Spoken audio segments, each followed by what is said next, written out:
Hello everyone, this is Rishabh and this is me first time trying to do a voiceover on my video. I'll try to keep it very simple, but yeah, the reason for this being the first video for a voiceover is because this video is very special for me and I went to Ujjain for the first time covering both Omkareshwar and Mahakaleshwar at the same time. I'll try to keep this very simple and from now onwards I'll be trying to speak in Hindi only.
तो जैसे अभी हमने देखा यहाँ पे ये light show, the best part here is जो laser show में जो शिवजी बनाए गए थे, उन्होंने जो तांडव किया था वीडियो में, आई डोंट नो आपको कैसा फील हो रहा होगा, बट अगर आप वहाँ पे एग्जैक्टली उस मोमेंट पे होते, आई कैन अश्योर यू ये आपकी लाइफ का one of the best moment होता।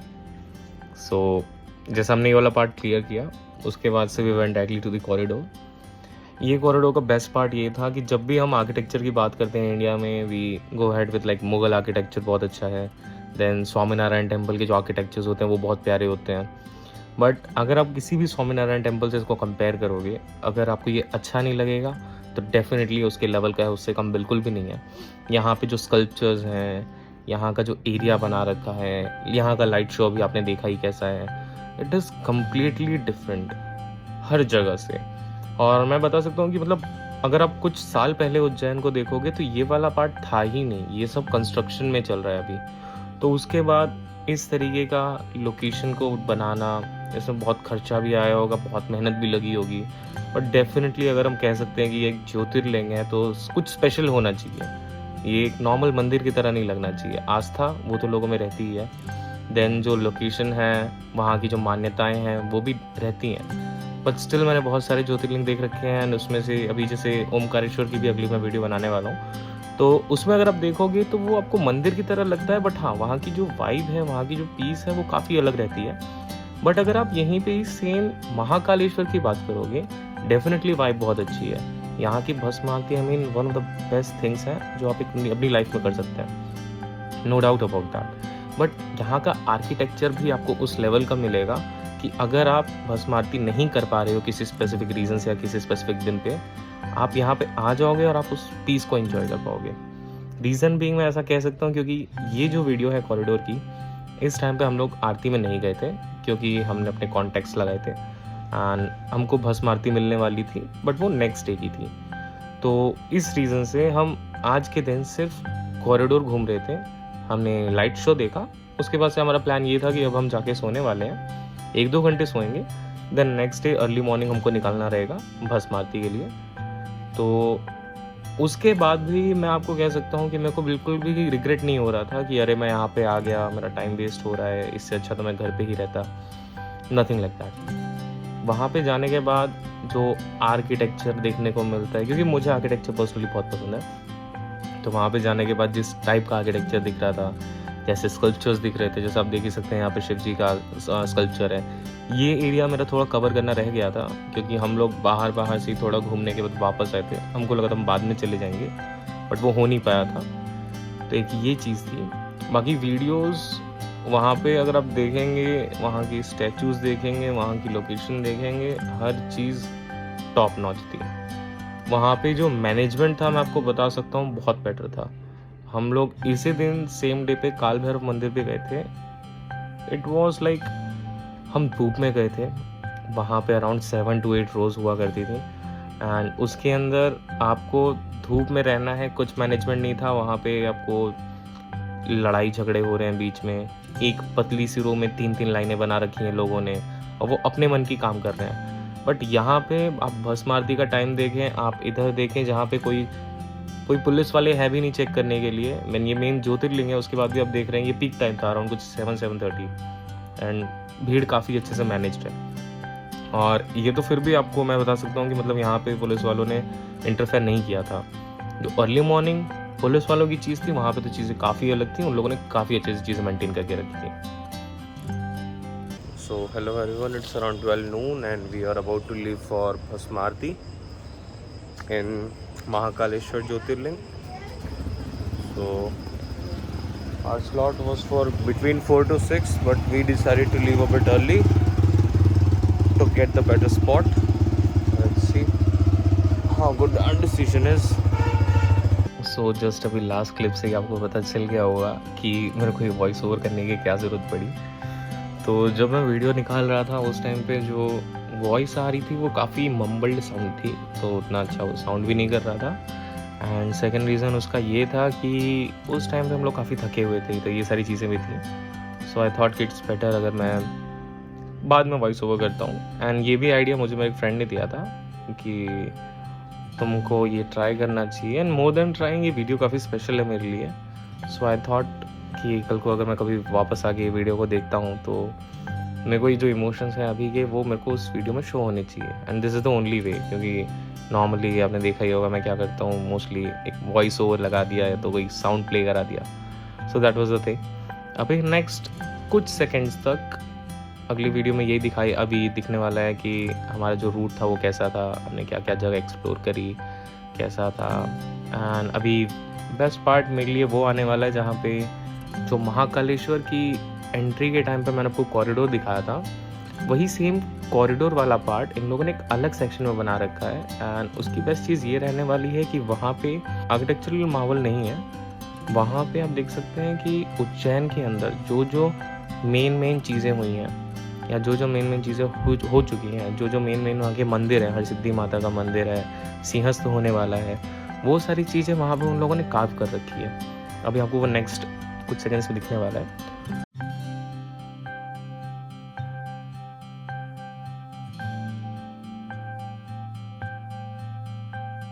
So this is the part I was talking about.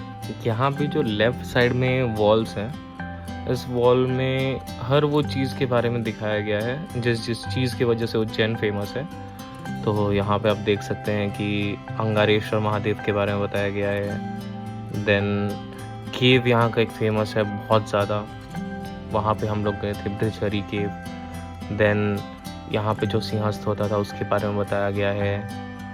तो ये सारी चीज़ें यहाँ पे बताई गई हैं, बहुत अच्छे से इसमें सारी चीज़ें दिखाई गई हैं। हरसिद्धि माता का जो शक्तिपीठ है वो बताया गया है, गढ़कालिका माता जी का यहाँ पे शक्तिपीठ है। तो ऑलमोस्ट इन्होंने पूरा उज्जैन का जो कल्चर है वो यहाँ पे दिखाने का ट्राई किया है। ये काल भैरव मंदिर का है। तो ये काफ़ी अच्छा एक्सपीरियंस था, मतलब काफ़ी अच्छे से बिल्ड किया गया, बट स्टिल सिर्फ दिखने में अच्छा नहीं, जिसके पीछे कल्चरल वैल्यू भी है।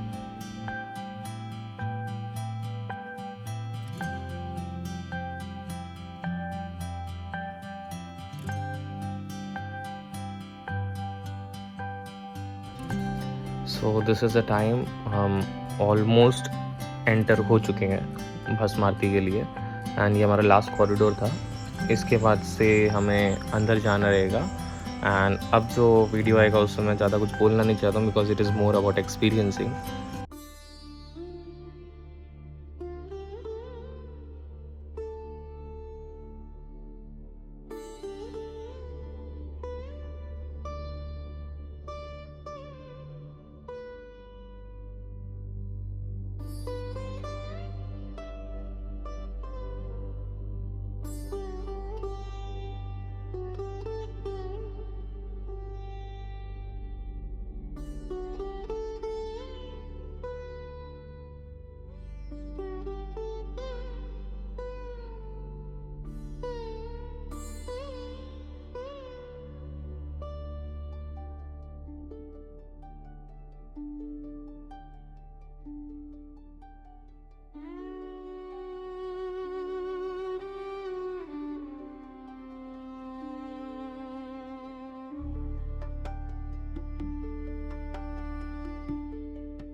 सो हमारी उज्जैन की आरती कुछ ऐसी रही। जैसा आपने देखा होगा, हमने इसमें भस्म आरती कवर किया, देन मंदिर के थोड़े बहुत पार्ट्स थे।